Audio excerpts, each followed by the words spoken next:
What's up, everybody? This is another edition of Late Great Game Reviews. I'm Apollo, and this week I'm reviewing Mirror's Edge. Came out back in 2008. It's developed by Dice. It's platform. It's an action adventure platforming game, first person. Uh, pretty innovative, creative concept. Um, it's a parkour game, so it's free running, so it means you're jumping across roofs and sliding and wall running and rolling and doing all these crazy stunts, and that's a lot of fun, and that's the traversal system of the game. And that is a lot of fun. You play as Faith. She's a like a professional, what they call runner, and she's part of this small organization of runners that basically trying to take down a corrupt city. And her sister is kidnapped, or no, not kidnapped. I can't. Honestly barely paid attention to the story because there's not much there other than her sister is framed for murder. And Faith basically just has to. She's trying to put the pieces together to clear her name. That's about it. There's not much else to the story, honestly. Not much else to the characters either. There's some cool stylized animation cutscenes, really cool. Except for the final cutscene in the game, which is just regular like CG cutscene. Don't know why they decided to do that. I really like the stylized like particular style of the animation of the cutscenes, of the other cutscenes, all the other ones. So I'm not sure why they decided not to have it in the final cutscene, but no matter. The traversal system, as I was saying, it's really smooth. The buttons are really simple. It feels really good. It's a really well done traversal system. It's definitely the best part of the game. Just running around, running on rooftops, jumping across ledges. I mean, every single time, and you jump across hundreds of ledges throughout the game.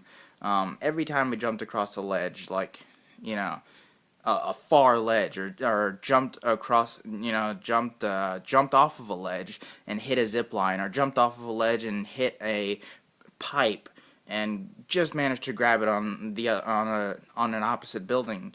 Every single time you get this feeling of, at least I got the feeling of, the pit of your stomach. Every time you're in the air, it's just like, am I gonna make it? Not sure.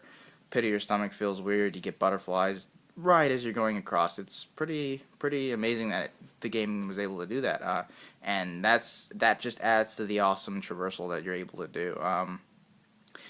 Similar to Uncharted, it has like Mirror's Edge has in terms of its traversal system, it has a color palette where like sometimes, see, this is the thing, like sometimes like it's basically the developers trying to guide you with the color palette system. So if you don't know where to go, you look up and there's a red pipe, you go to the red pipe. You look up, there's a red bar, you swing from the red bar. You grab onto the red ledge or the pink ledge or the orange ledge. They use a whole bunch of different colors, but basically that's the idea. The problem is that a lot of times they'll reverse it, where most of the things are red or whatever color, and everything that's actually like uses those strong colors is not what you're supposed to traverse on. So you'll see all this red stuff, red boxes, red doors, red ledges, all this stuff in a room, and you can't climb on any of it except the blank white pipe is what is your objective. It's weird. I'm not sure why the developers like wanted to try to trick their players like that, because honestly it's just frustrating, and they should have just stuck, if you're gonna use that similar color palette method that Uncharted uses so well, then use it to the full extent. Don't try to confuse players. It's not fun to do that, and that's what made some of those traversal sections of the game frustrating. But but the traversal system as a whole is solid. You can, aside from the main story, there's speed runs and there's time trials, which is just exactly what it sounds like. Just the traditional. You can speed runs are just you're going through every single chapter of the game as fast as you can, and competing, on the online leaderboards against everyone else's score in the world who's played the game. Time trials are just chunks of levels that you traverse. Well, speed runs have all the enemies. They're the exact copies of the chapters in the game. You're just going through them as quickly as possible, dodging enemies or fighting them, whatever you want to do.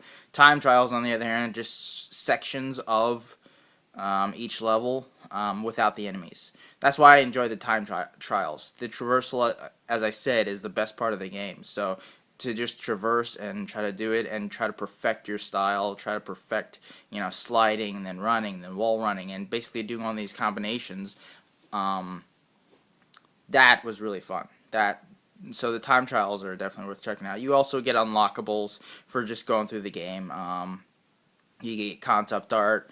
You unlock the soundtrack for the game. You unlock all the cutscenes except, again, the final one. Very weird. So you get those things. And there's also collectibles.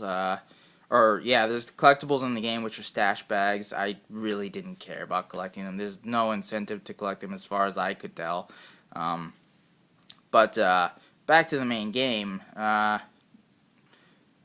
Traversal's awesome. Everything else, kind of a mess.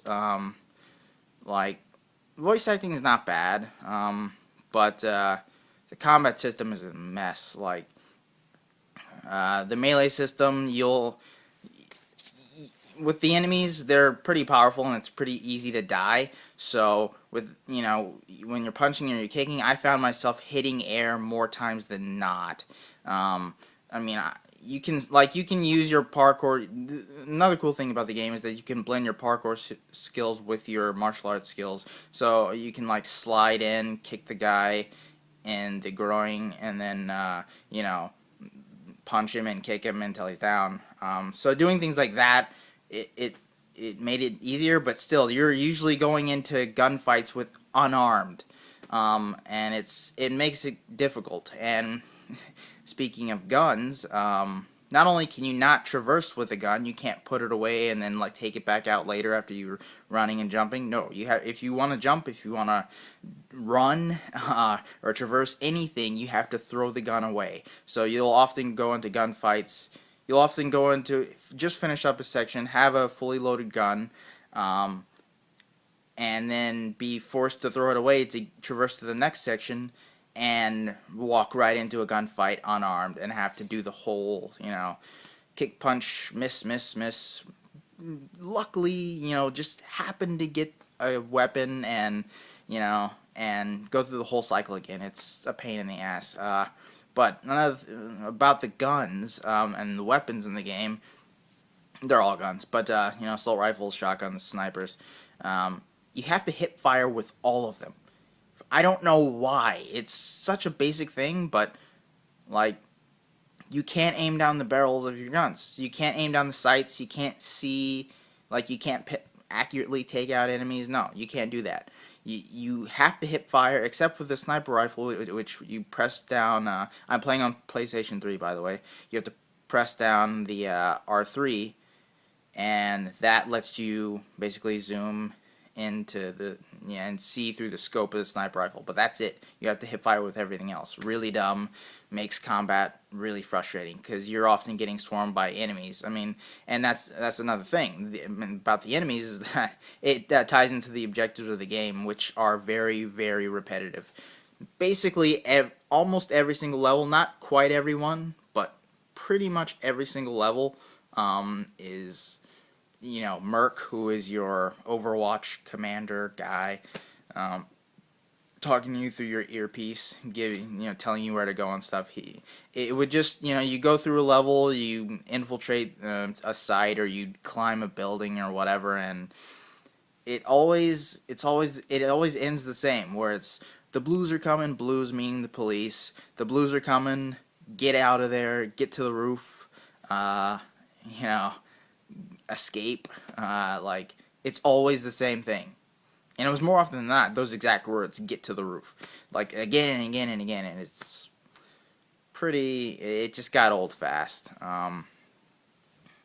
Yeah, Yeah, and so I mean, oh, there's also runner vision, which is kind of useful. I mean, it shows you. It does two things. One thing is it does is it shows you the lines when you run, like the whoosh, like a cartoon. When they run, they have the running lines behind them. It shows that for some reason, still not sure why. And it also the more useful thing that it does is once you press down square on PlayStation, you you can slow down time, which is supposed to allow you to, get the jump on your enemies. Because you can do counters, and you can basically do a counter with triangle where your enemy will, if they all have weapons, they're all police officers or private security people. So they, if you basically they'll shoot at you, and then when you get close they'll swing their weapons at you, and very very quickly, really quickly, you have a really small window, the the gun will temporarily shine red, and the idea is that you hit triangle right as it shines red, and then Faith does a sweet nicely animated takedown, and can disarm the opponent. Yeah, they're disarms, not counters. Didn't mean to say counters, but yeah. So you can do those disarms. The disarms are cool if you can get them. Honestly, yeah, like I said, it's a really small window to get those disarms. Then they weren't easy for me. I got better at them as the game went on, but they're good if you can get them. And but with runner vision, sometimes it helped doing those disarms. Sometimes it didn't. Most of the time it didn't. Definitely didn't help with meleeing, or it really didn't help with much of anything except for those disarms some of the time. Yeah, I mean, I think there's like a couple other things in my notes.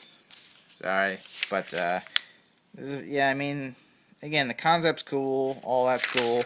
I liked how momentum of the game, or momentum of of Faith played a part. So if you can't just stand by a wall and then decide to wall run it across a gap between buildings. You have to run and get the right momentum to do that. That was cool. It's really simple, but it's nice, little extra thing. But yeah, I think that's about it. I mean, that unless there's something else that I'm not remembering, I'm pretty sure that is it.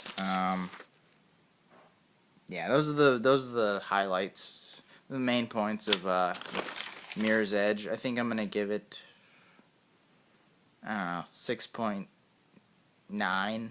Like, it's almost a 7. It's almost good, but the traversal's awesome, as I said, best part of the game, but the rest of the game just never comes together. It's one of those games that it's kind of like Remember Me, which I reviewed a few weeks ago, where the concept's really good. It has a few really good mechanics, but it has so much potential. It just does not realize it at all. The end result is not, clearly or I would hope it's not the result of. It's not what the developers wanted when they came up with the concept.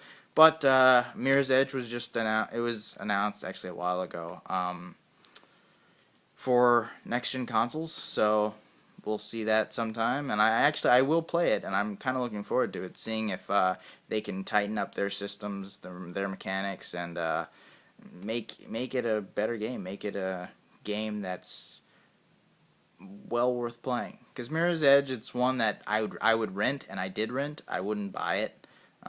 So yeah, that is Mirror's Edge. This has been Late Great Game Reviews. I'm Apollo. I will see you guys and girls next week.